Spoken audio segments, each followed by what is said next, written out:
Seigneur et notre Dieu, de recevoir la gloire et l'honneur et la puissance, car tu as créé toutes choses, et c'est par ta volonté qu'elles existent et qu'elles ont été créées. Le deuxième texte, Matthieu chapitre 17, du 1er au 5e verset. Matthieu chapitre 17, du 1er au 5e verset. Du 1er au 5e verset, nous lisons au nom de Jésus. Amen. 6 jours après, Jésus prit avec lui Pierre, Jacques et Jean, son frère. Il les conduisit à l'écart sur une autre montagne. Il fut transfiguré devant eux, son visage resplendit comme le soleil, et ses vêtements devinrent blancs comme la lumière. Et voici, Moïse et Élie leur apparurent, s'entretenant avec lui. Pierre, prenant la parole, dit à Jésus, « Seigneur, il est bon que nous soyons ici. Si tu le veux, je dresserai ici 3 tentes, une pour toi, une pour Moïse et une pour Élie. » Comme il parlait encore, une nuée lumineuse les couvrit, et voici une voix fit entendre de la nuée ces paroles. « Celui-ci est mon fils bien-aimé, en qui j'ai mis toute mon affection. Écoutez-les. » Père, nous voulons te dire merci pour ces instants que tu nous as donnés. Je n'ai pas les mots, je n'ai pas les phrases, je n'ai pas les verbes qu'il faut pour pouvoir enseigner ton peuple. J'aimerais bien à toi, toi qui parles avec précision, Seigneur, lève-toi du haut de cette chair et communique la vie à ton peuple. Selon les décrets, l'homme ne vivra pas de pain seulement, mais de toutes sortes de paroles qui sortent de ta bouche. C'est ce que nous voulons entendre ce soir, toutes sortes de paroles que tu as prévues pour nous. Saint-Esprit, allons-y au nom puissant de Jésus. Amen. Amen. Merci, nous pouvons nous asseoir. Adorer Dieu sur la terre comme au ciel. Le sujet que nous voulons aborder revêt un caractère très important, car plusieurs personnes ont certaines confusions dans leur cœur. Il y a une nette confusion aujourd'hui au niveau de l'Église. Il y en a qui confondent l'adoration par rapport aux mots, par rapport aux phrases, par rapport aux poèmes, par rapport aux chants. Je veux dire que l'adoration n'a rien à voir avec tout ça. Alléluia. Amen. Il y en a qui chantent sans véritablement adorer. Il y en a qui s'agenouillent. Il y en a qui pleurent sans forcément adorer. Alléluia. Amen. Il y a beaucoup de choses qu'on peut dire sur l'adoration. Et la première chose qu'il faut savoir, bien aimé, la seule chose que le Seigneur ne laisse jamais sous le contrôle de quelqu'un d'autre, c'est l'adoration. S'il y a des choses que le Seigneur ne peut pas partager, c'est l'adoration. Amen. Alléluia. Et la Bible dit, Dieu ne partage pas sa gloire. Amen. Amen. L'adoration donc est un domaine exclusif de Dieu. Il ne le partage pas avec quelqu'un d'autre. Vous pouvez voir toute la Bible et vous allez vous rendre compte que l'adoration est le seul domaine qui est réservé et non négociable. Alléluia. Amen. Il y a des gens qui sont debout, il y a ma place qui est vide. Y a-t-il quelqu'un qui veut s'asseoir sur ma place? À ma place, s'il vous plaît? Y a-t-il une maman qui est debout là-bas? J'ai lu cette ma place. Protocole. Le modérateur, mon ancien. Veuillez prendre ma place, s'il vous plaît. Alléluia. Amen. Dieu ne partage pas sa gloire. Le mot gloire, de l'hébreu kabod, qui veut dire le kilo, qui veut dire le poids, qui veut dire l'impact. Dieu ne veut pas partager son kilo, le poids qu'il a, avec quelqu'un d'autre. Dieu ne veut pas partager son impact avec quelqu'un d'autre. Dieu ne veut pas partager son poids avec quelqu'un d'autre. D'ailleurs, si le diable a eu des problèmes jusqu'à ce qu'il ait été chassé du ciel, parce qu'il s'est hasardé à vouloir prendre la place de Dieu. Alléluia. Amen. Et Dieu et toute sa bande les a précipités sur la terre. Nous sommes dans Ésaïe chapitre 14, le verset 12 jusqu'au verset 15, pour voir ça. Alléluia. Amen. Dieu, comme étant une entité spirituelle, voulant marcher avec un peuple qui est charnel, il a fait sortir les enfants d'Israël de l'Égypte. Il les a donné 2 choses. La première des choses, c'est la loi. La deuxième chose, c'est le sacerdoce. Et dans la loi, le premier commandement que Dieu a donné aux enfants d'Israël, tu n'auras pas un autre Dieu devant ma face. Pourquoi? Parce que je suis un Dieu jaloux, qui punit l'iniquité des pères c'est les enfants et vous connaissez toute la suite. Dieu dit, je suis un Dieu jaloux. C'est pour la première fois que la Bible, depuis le début de la Bible, que Dieu manifeste sa jalousie. C'est à cause de l'adoration. Je vais ouvrir une parenthèse que je vais fermer tout de suite. Il y a des gens aujourd'hui qui n'avancent pas, qui ont des combats, qui ont des difficultés. Non pas parce que c'est à cause des démons ou des sorciers. C'est parce qu'ils sont victimes de la jalousie de Dieu. Vous avez tellement adoré les créatures à la place des créateurs, ainsi que le créateur est devenu jaloux. Amen. Il y a des gens aujourd'hui dans la vie, vous avez perdu votre téléphone, vous êtes allé à la police, n'est-ce pas? Mais là, vous avez perdu la Bible, vous ne l'avez pas fait.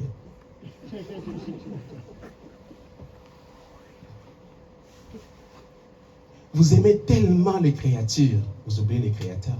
Ainsi donc, le créateur est devenu jaloux. Donc, il y a certaines personnes qui sont victimes de la jalousie de Dieu. Vous avez tellement remplacé Dieu à la place d'autres choses et que Dieu est devenu jaloux à cause de ça. Est-ce que je parle à une personne? Amen. Pour certaines personnes, c'est leur travail.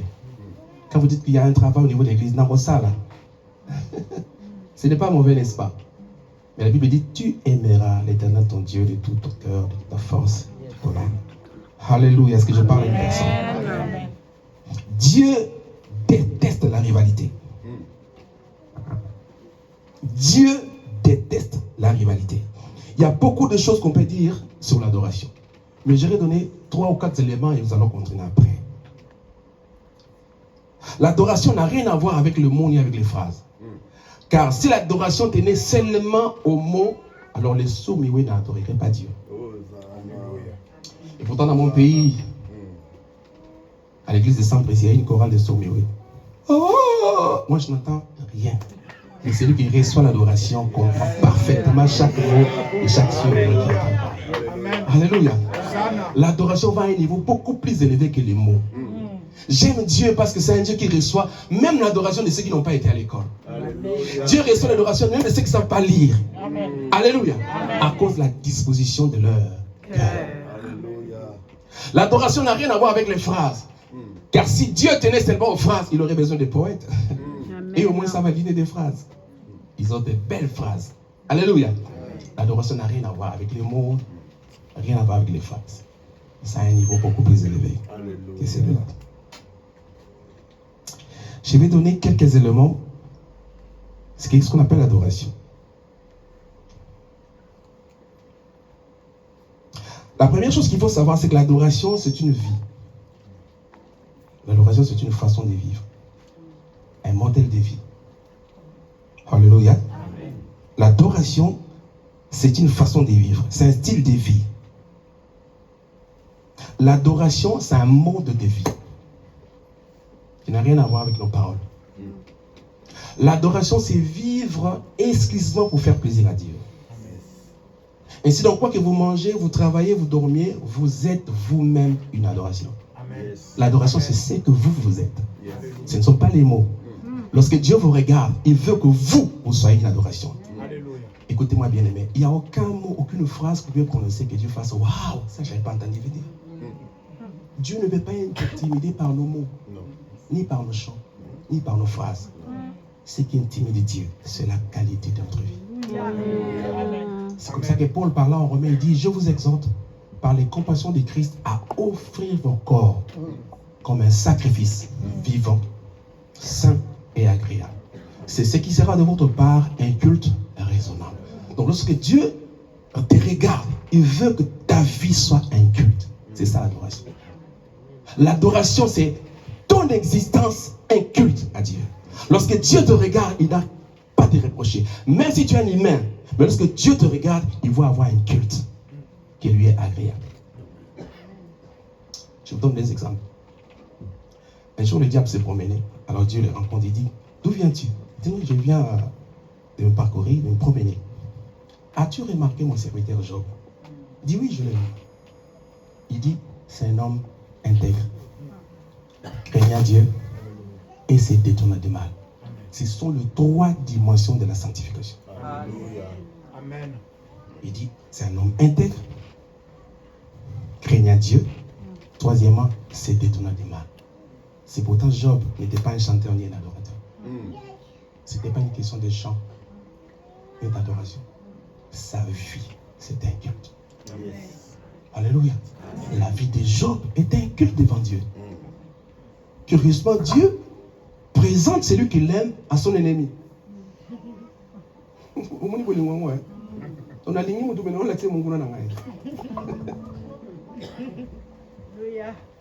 Vous et moi, nous étudions la parole du Seigneur.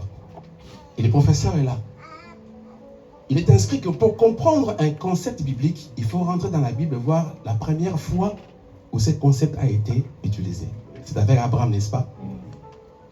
Abraham, Dieu lui a demandé son fils. Et il a parcouru 3 jours de marche. Et après 3 jours, il a vu la montagne de Morija. Il s'adresse à ses serviteurs. Il dit, vous restez ici. Moi et mon enfant, nous allons adorer. Il va sacrifier, tuer son fils, mais il parle d'adoration. Donc l'adoration, c'est un sacrifice. Amen. Il n'y a pas d'adoration sans les sacrifices. Amen.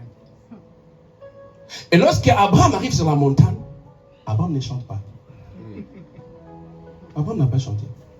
Ce n'était pas une question de chant ou d'adoration ou quoi que ce soit, non. Ton fils n'est pas un chanteur, mais il parle d'adoration. Donc l'adoration, c'est le sacrifice de sa vie. C'est quand ta vie devient un culte.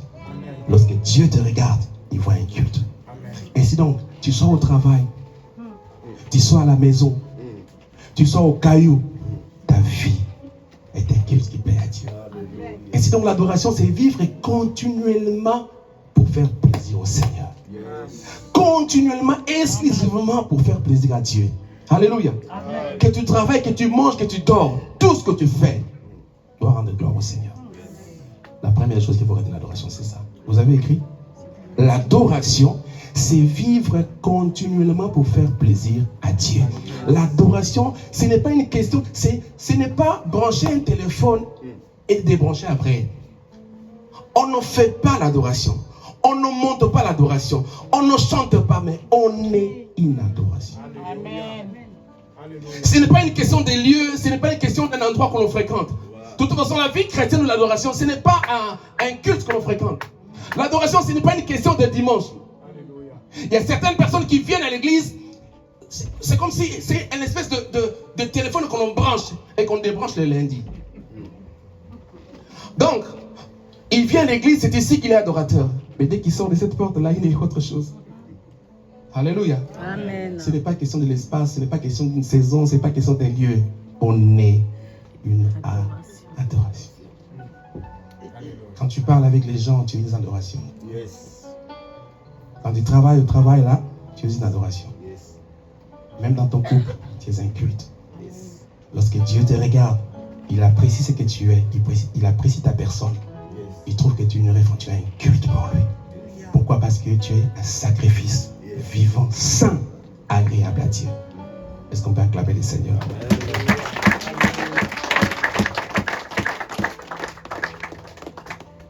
Pourquoi je dis cela? Parce que Dieu, avant de recevoir ton offrande ou ton sacrifice, commence par considérer la personne qui offre le sacrifice avant de jeter un regard favorable sur l'offrande. À partir du moment où j'accepte Abraham comme un sacrifice, je peux avoir son Isaac. Je ne sais pas si tu me fais comprendre. Amen. Dieu commence par regarder la personne qui donne l'offrande, ou regarder la personne qui chante ou qui adore, avant de recevoir son adoration. À partir du moment où ta vie est un culte, alors Dieu regarde ce que tu chantes pour lui. Amen. Caïn et Abel, ce sont des enfants du même père. Ils ont fait des sacrifices. Et Dieu a accepté l'offrande d'Abel. Il a révisé le plan des cas. Vous savez pourquoi? Parce que son cœur était mauvais. Dieu commence à regarder le cœur de celui qui adore avant de considérer son adoration. Amen. À partir du moment où vous êtes un culte devant Dieu, c'est comme ça que votre adoration a du sens pour le Seigneur. Amen. Ce n'est pas une question de mots, ce n'est pas une question de phrases. Est-ce que je parle à une personne? Amen. Dis à ton frère, sois un culte devant Dieu. Amen. Sois un culte devant. Répète avec beaucoup de conviction. Sois un culte devant Dieu. C'est malheureux de voir que l'adoration aujourd'hui n'a pas son impact au milieu de l'église. Pourquoi? Parce que le cœur des gens est très mauvais. Il y a de l'empoisonnement à l'église aujourd'hui. Il y a des gens qui ne se parlent pas, qui ne se disent pas bonjour. Et certaines personnes viennent à l'église, après le culte, il n'a même pas besoin de dire bonjour aux gens. C'est que les kilo. Cela bien là-bas, tout est dit. Parle avec les gens. Alléluia. Tu n'es pas obligé d'être ami aux gens, mais parle avec eux. L'amitié, c'est une autre dimension, n'est-ce pas? On peut être frère à l'église, on se dit bonjour, même juste après les cultes. On n'est pas amis, mais on est dans la famille. On est une famille.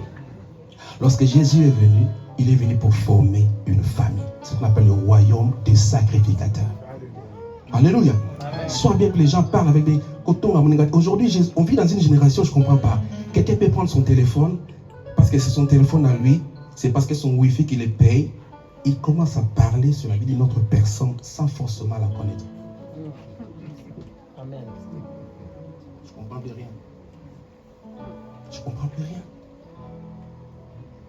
C'est-à-dire, que tu es cela, tu es là,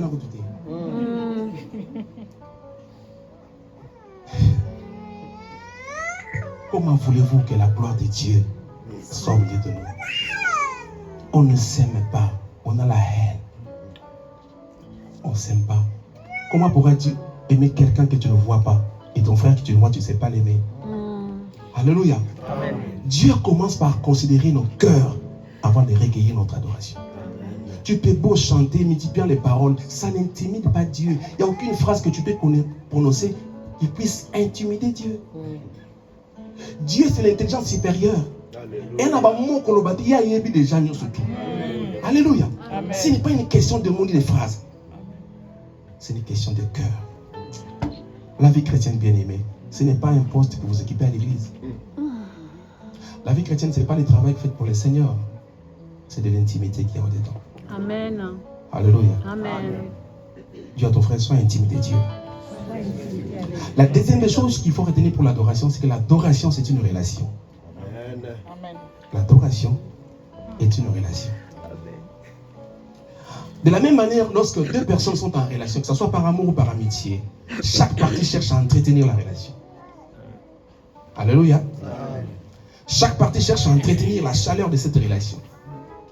Vous pouvez physiquement être éloigné, mais on s'écrit des textos. On s'envoie des photos. Je peux être ici à Nairobi, ma femme est au Congo. De temps en temps, je lui envoie un texto, juste pour entretenir la relation. Alléluia. L'adoration, c'est être en relation avec Dieu. Et tout le comportement que j'affiche, même si je suis au loin de mon partenaire, est dicté par le fait que je suis en relation avec une personne. L'adoration, c'est être en relation avec Dieu. Et partout où je me trouve, tout ce que je fais, le gestuel que tout ce que je fais, tout ce que je dis, mon comportement, même quand je parle devant une autre femme, est dicté par le fait que je suis en relation avec Dieu. Amen. Alléluia. Je suis un homme marié. Moi, je peux être au Congo, ma femme est ici.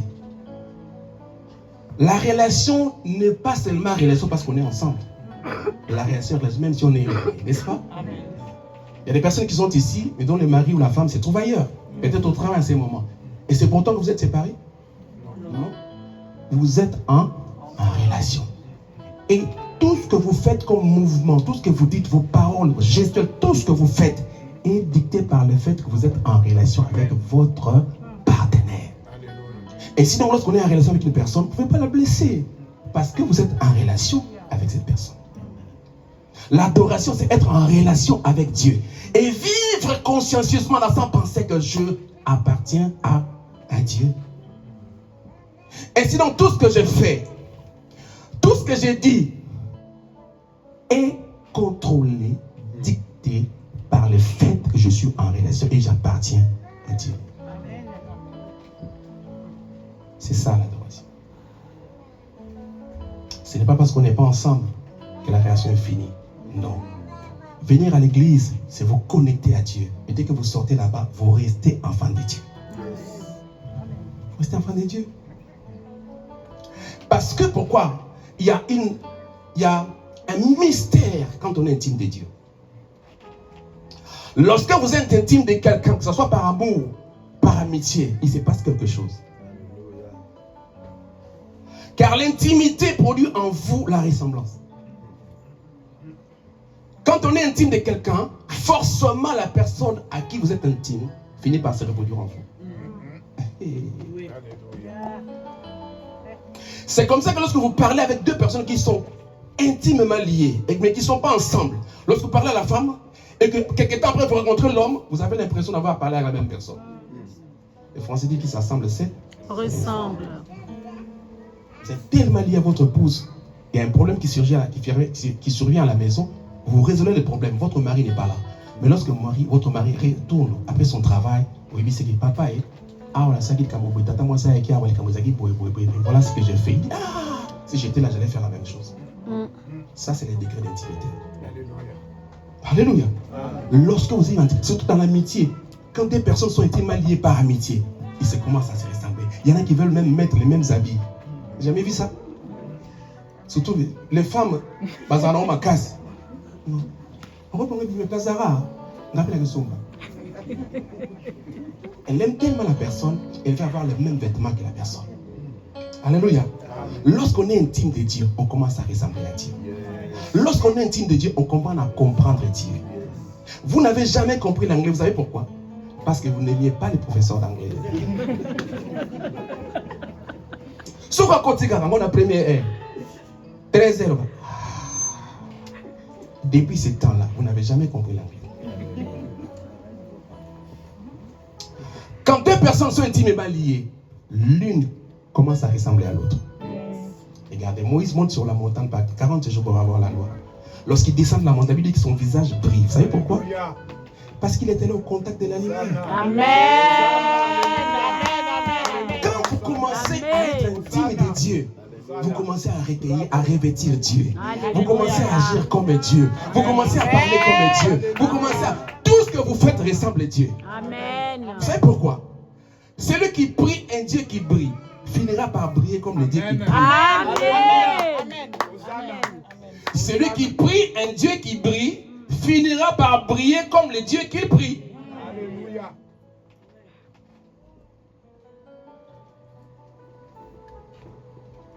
Lorsque vous êtes intime de Dieu, Dieu ne veut pas résigner à vous exposer. Toutes les personnes que tu vois dans la Bible qui ont été là-bas, ils ont commencé par être intimes de Dieu. Je ne peux pas exposer David si je n'ai pas appelé à l'intimité. Si David peut avoir la force d'affronter Goliath, parce que dans le secret, il affronte l'ours. Parce que dans le chef de Goliath, il y a ces deux natures. Lorsque Goliath se lève, c'est comme un ours. Lorsqu'il parle, il parle comme un lion. Et Dieu a préparé David dans le coulisses contre le lion, contre l'ours, parce qu'il savait que dans le futur, il allait rencontrer un homme qui a deux natures en lui. Est-ce que je parle à un aigle? Amen. Alléluia. Amen. Sois intime de Dieu. Parce que c'est dans l'intimité que Dieu te forge. C'est l'intimité que Dieu introduit en toi ses caractères, son comportement, sa personnalité. Et quand tu sors, tu parles comme un Dieu. L'adoration, c'est être intime, en relation avec Dieu. La question que je me pose, si vous êtes en relation avec votre épouse et que toute la journée vous n'avez pas parlé à votre, comment vous sentez? Qu'est-ce que sentez-vous? Il y a des divorces aujourd'hui à cause du manque de communication. J'ai commis cette bêtise un jour, j'ai fait toute une journée, j'ai appelé mon épouse, ni écrire. Quand je suis rentré, c'était dur, c'était chaud. Hein? Mais comment tu peux passer toute une journée sans m'appeler, sans même écrire? Tu es méchant, quoi? Donc, tu n'as pas même à ta texto, il bâtit dans un nénin. Si une épouse peut réclamer la chaleur de son mari, ne serait-ce par un texto, comment tu peux faire toute une journée sans parler au Père? Tu n'as pas de relation avec lui. Alléluia. Comment tu peux passer toute une journée, tu ne lis pas la parole de Dieu, même pendant 10 minutes? Comment tu expliques ça? L'adoration, c'est être en relation parfaite avec Dieu. Alléluia.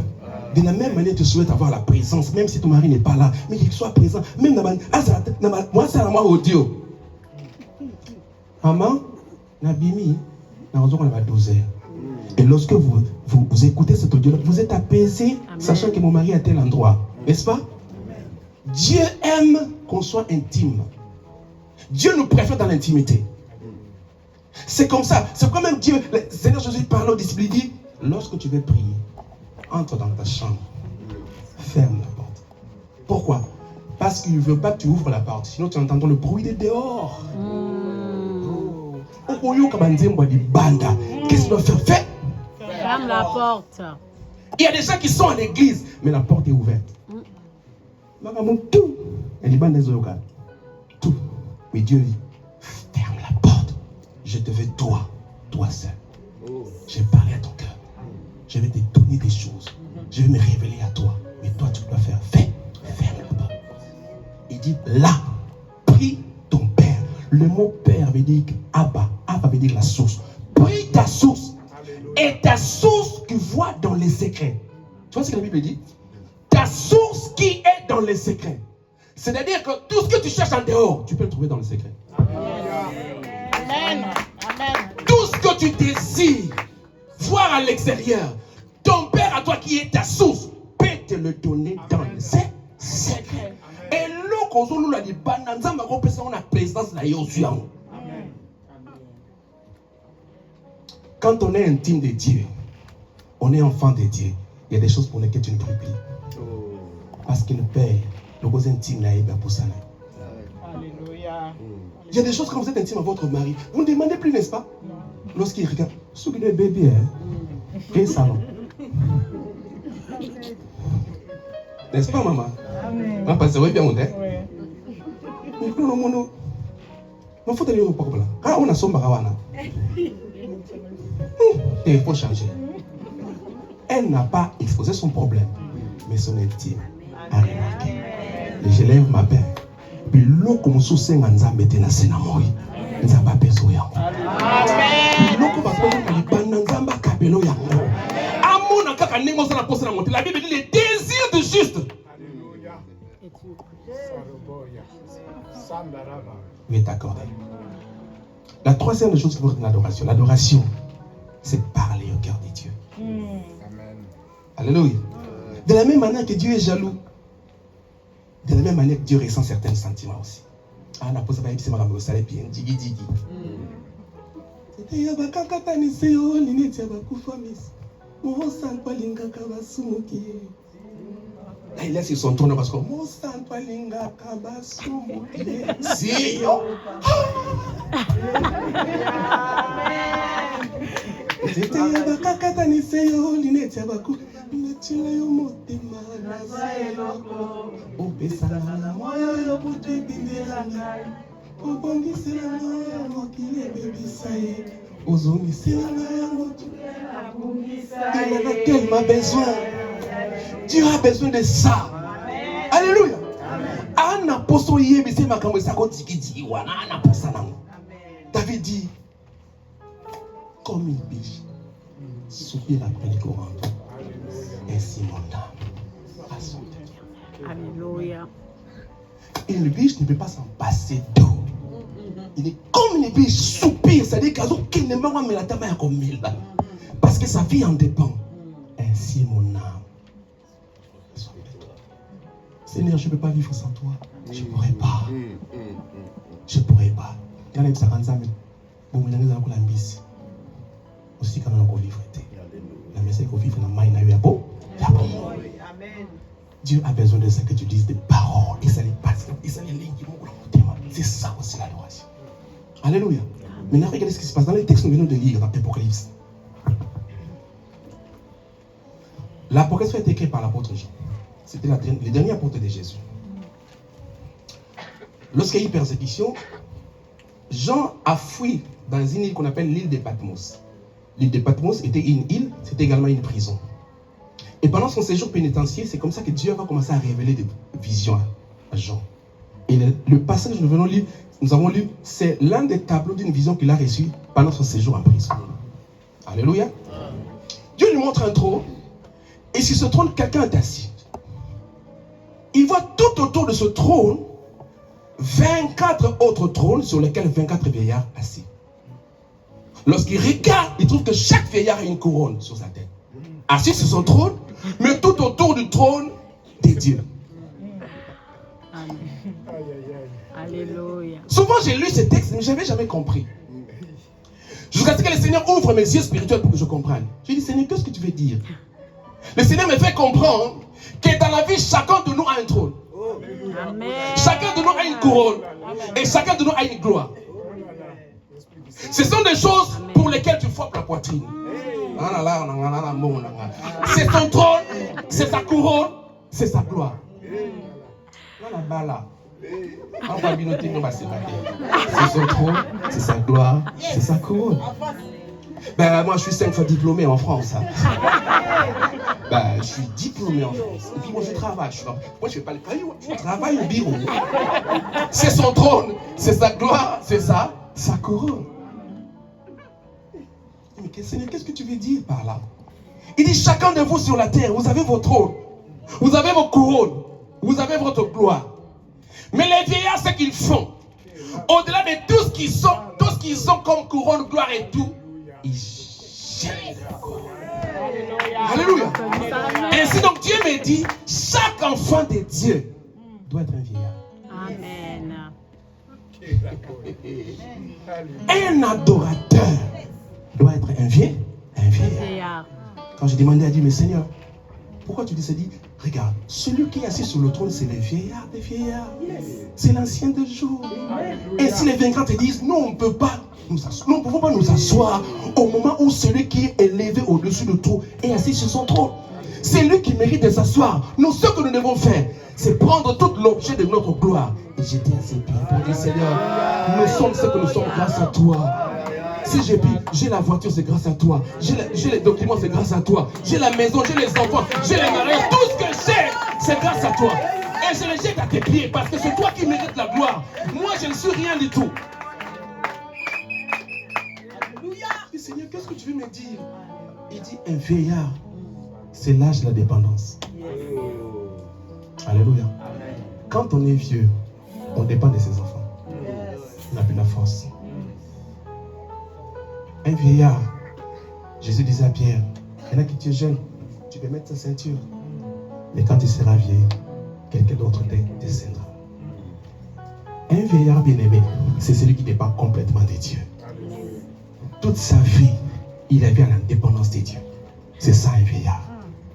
Un vieillard, tout ce qu'il a comme richesse n'est pas à lui.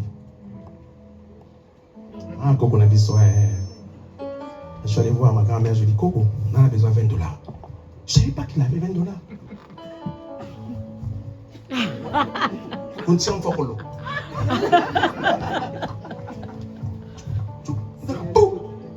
Singali puta, il lui c'est $20, il faut quand même.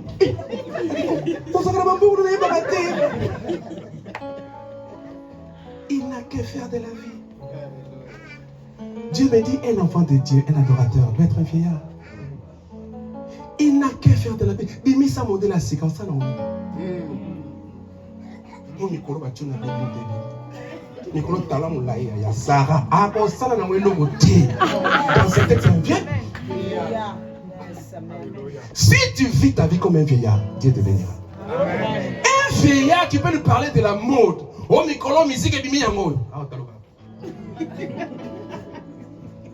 Je disais à ma grand-mère un jour, Coco, il y a un Coco Jean. On est dans la balabala. Nous, on est au Lina Coco Jean. Ça ne l'intéresse plus. Tout ce qui l'intéresse, c'est le retour de Jésus.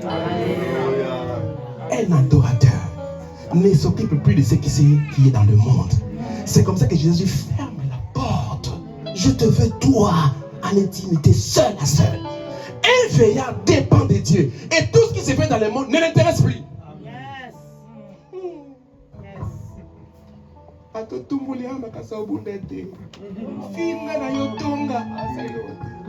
C'est un vieillard.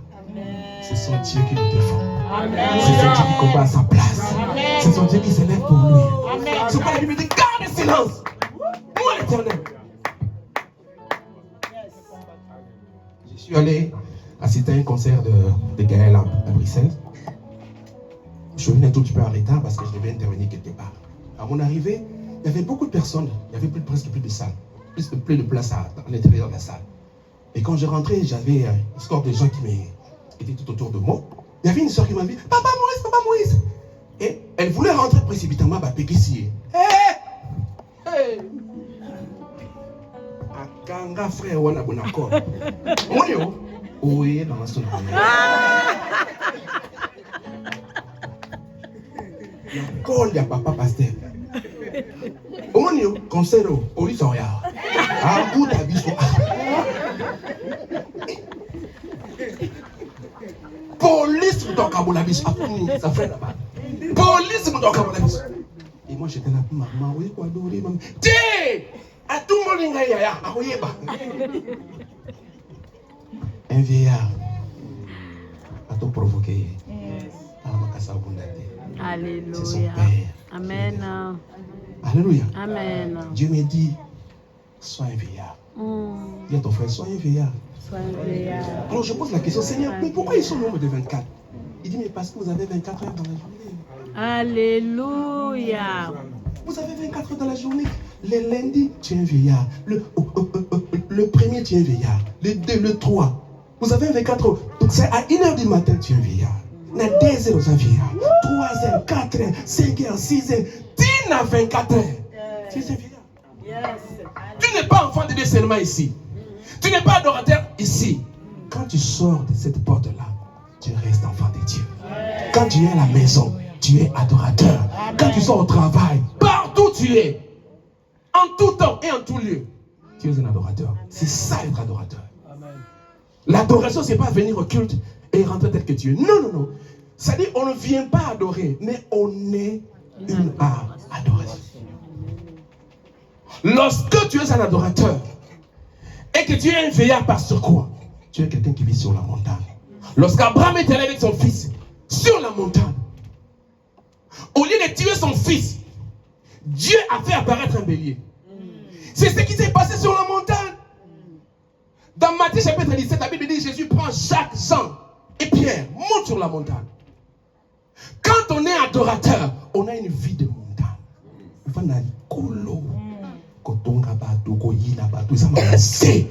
Toi tu vis sur la montagne.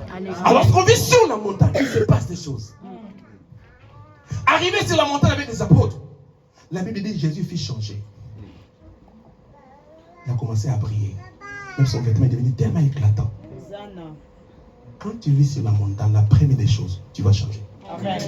Amen. Amen. Nous allons changer les langues de mon que Dieu te change. Même ton apparence. Que Dieu change tout en toi. Amen. Quand tu vis sur la montagne, la première des choses que Dieu fait, tu changes. La personne qu'ils avaient connue, ce ne sera plus la même personne.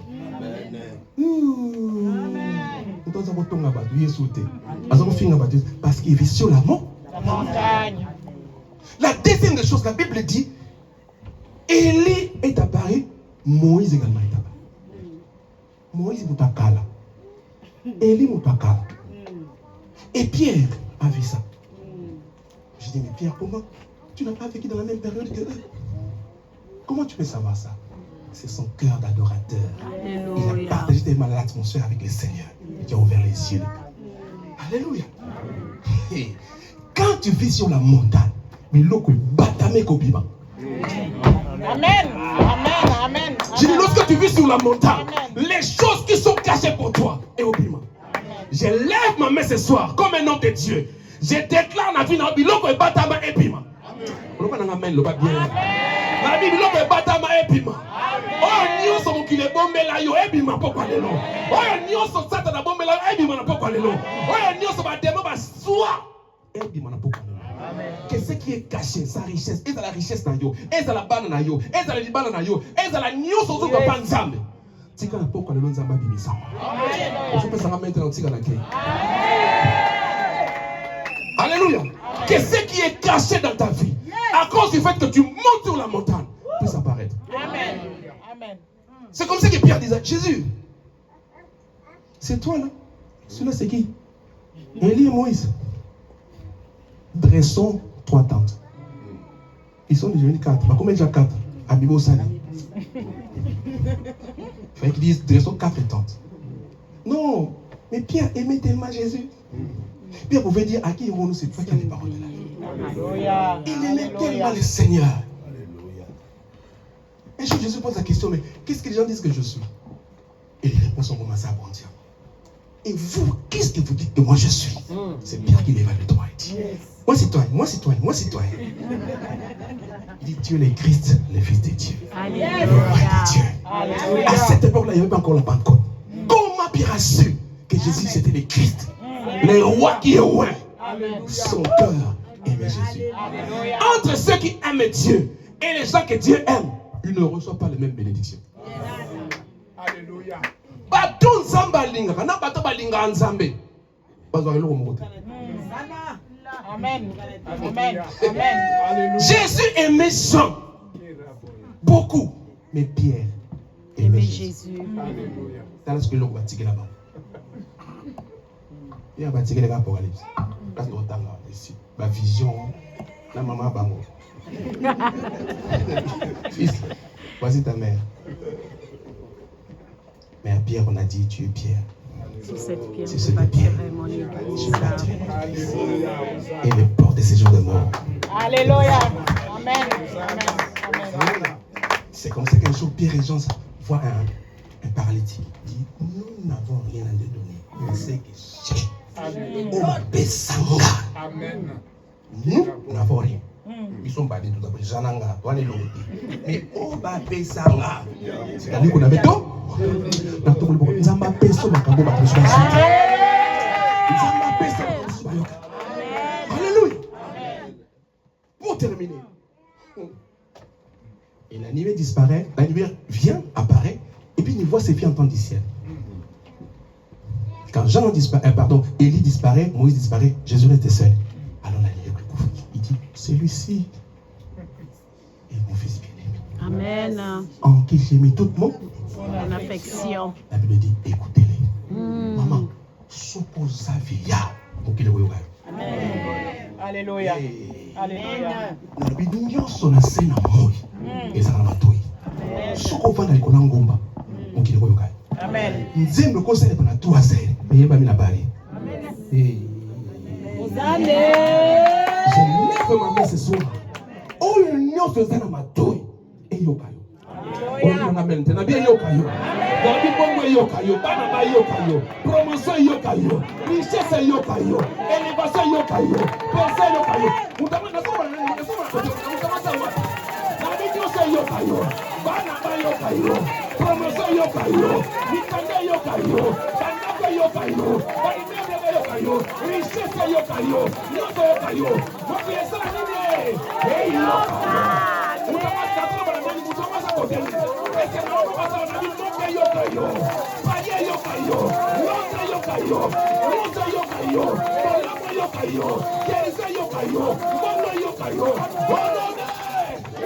Lève ta voix, commence à prier. Commence à prier maintenant. Là où tu es, lève ta voix, commence à adorer. Commence à adorer. Alors que j'appelle la chorale.